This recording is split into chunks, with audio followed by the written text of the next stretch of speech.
అభిమానాన్ని మనం చూడబోతున్నాము. అండ్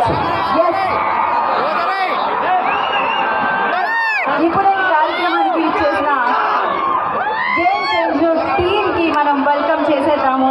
సో వారికి సాదరంగా మనం స్వాగతం పలికేద్దాము. సో దిల్రాజు గారు వారి కుటుంబంతో ఇక్కడికి విచ్చేయడం జరిగింది.